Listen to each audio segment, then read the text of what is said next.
Well, hi there, folks. Welcome back to Mossy Roots Farm. I have been doing some thinking. I'm going to change videos up a little bit for this episode. I usually try and do some educational topic, try and do some cool and interesting things. And I decided I'm just going to show you what I do every day. So, the horde is upset that their bowl is empty. However, we don't leave it filled overnight because raccoons and stuff get into it. So, we give them just enough that they eat all of it by evening time, and then I come in the mornings and then feed them. So, and they're pretending that they're starving. They're not actually. In like 5 minutes, they'll be done eating. So, that's the first thing I do. Feed the barn cats. Put the lid back on so that raccoons don't get into the feed. Then since we got baby moos in the barn, oh boy, you guys are going to need some water. I have this handy barrel set up. So this barrel came out of a house that didn't have a very good well, so it needed storage tanks. That water's probably obnoxious. Let me step away a minute. So that barrel came out of a house that needed storage tanks.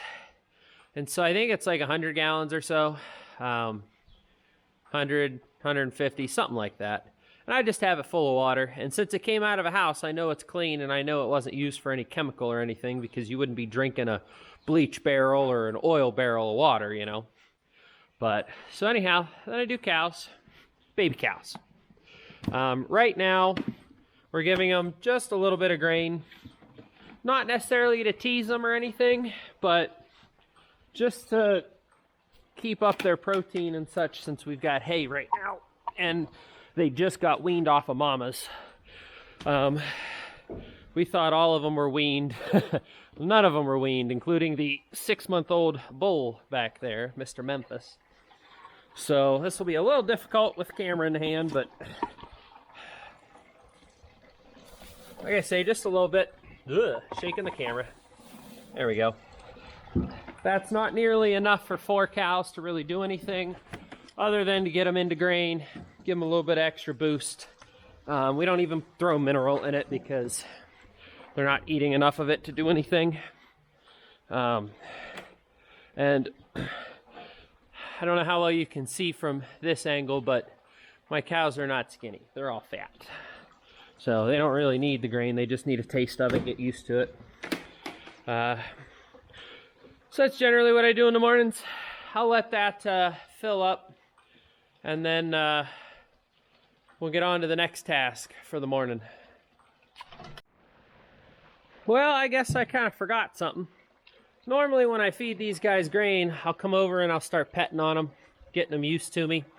They're really distracted by that grain. They really want the grain, so they couldn't care less that I'm petting them. This is just getting them used to, I bring the grain, I'm okay, and there's no issues. Like this girl here, she's still pretty skittish. The 2 boys here would much rather be full of grain than worried about me. And that's just another way that we're getting them used to us.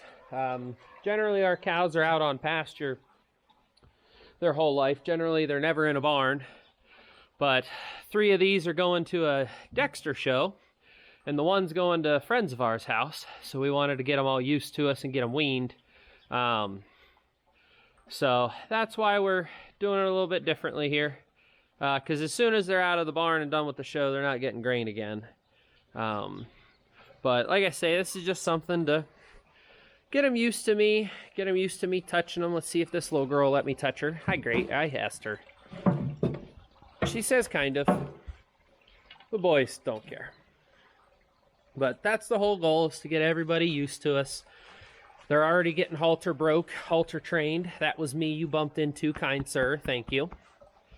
But, yeah, I forgot that part, so I just want to show you guys.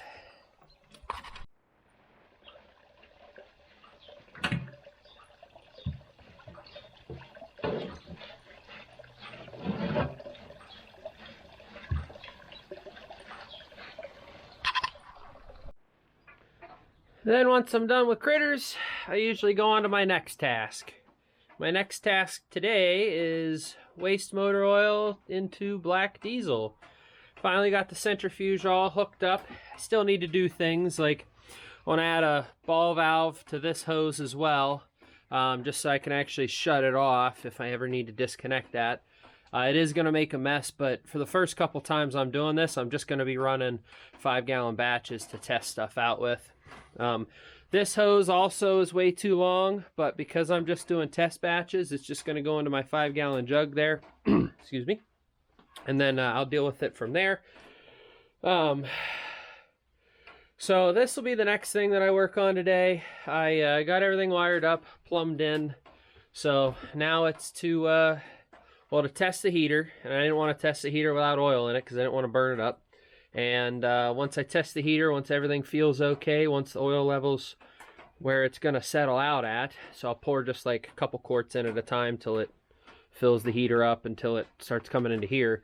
And then I'll stop, let the heater be on, and then I'll do that. And this is also not permanent either. This works for now because the hose will actually tuck right up into the cinder block hole.